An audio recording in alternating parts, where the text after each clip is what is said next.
Hey, you know, I just found out my town is being taken over by these alien robots. You know what I'm gonna do about it? I'm gonna finish this drink.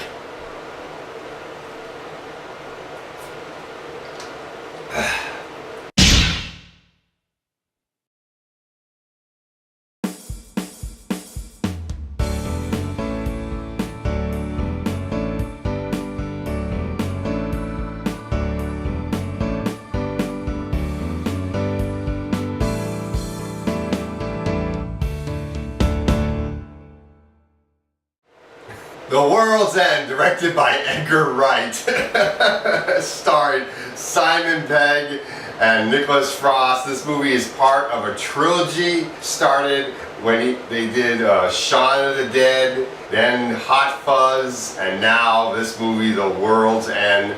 And I have not seen the first two films, but I really want to see the first two films. And this is not like a trilogy like the Dark Knight trilogy or the Star Wars trilogy, the original Star Wars trilogy. This is more like a trilogy of movies that were all directed by the same guy and starred the same two leading actors, Simon Pegg and Nicholas Frost. That's the kind of trilogy that it is, where you say like it's a trilogy. I mean, it's kind of like saying that Abbott and Costello films are in a series. That's what they mean by trilogy. So the plot of this movie, you got Simon Pegg is Gary King, and he is this middle-aged guy. When he was in high school, and he just graduated from high school, he and his 5 friends, they got together and wanted to complete this, what is called the Golden Mile in Nate Haven. This mile of 12 pubs, going from one pub to the next, drinking 12 pints of beer. Actually, this is apple juice. This is not beer. I had you there for a moment, did I? And drinking 1 pint from each pub to the next and completing it. And at the same time, not letting anything stand in their way of getting to the last pub, which is called The World's End. And many have tried this Golden Mile, but no one has ever completed the mile, and Gary King wanted to be the first to complete it with his 4 friends, and unfortunately they did not get to complete it. I forget how far they got when they were in high school, but now he wants to get the gang back together and try again, and he's not going to let anything stand in his way, not even the town being taken over by alien robots. That's not going to stop him either. He's going to complete it to the bitter end. Or to the lager end, however you want to look at it. And Nicholas Frost is also great in the movie. Both of them are fantastic. They got this great chemistry.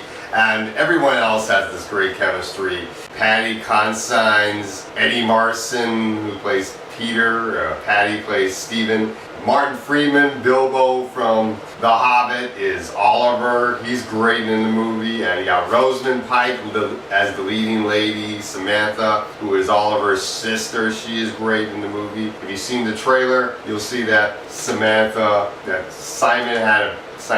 character, Gary, had a thing for Samantha, but you'll also find out that when you see the movie that one of the other actors, I'm not going to say which character, also has a thing for Samantha, and so they got this love triangle, and I thought that was done very well. It doesn't feel forced, it feels natural, and it feels believable, as well as the chemistry between all these characters feel believable. The acting, and you really feel like these people are friends, and the subject about aliens in this movie, these alien robots who are called, they go from them being called blue bloods to robots to blue bloods to, because they're filled with ink, to blanks.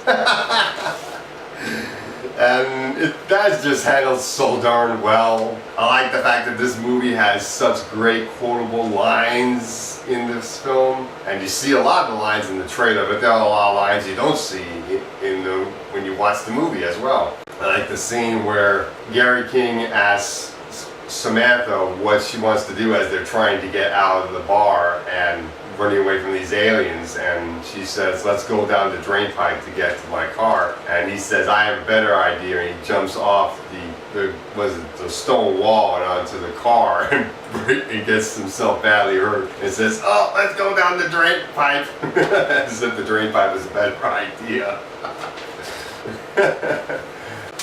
And it's just so good. I really like the chemistry in this movie. The direction was fantastic. This movie was awesome. It was just a fantastic film.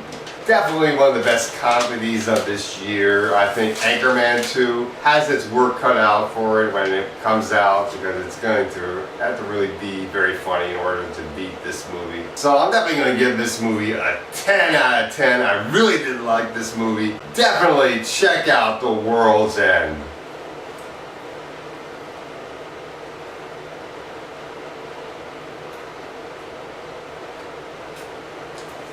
Now,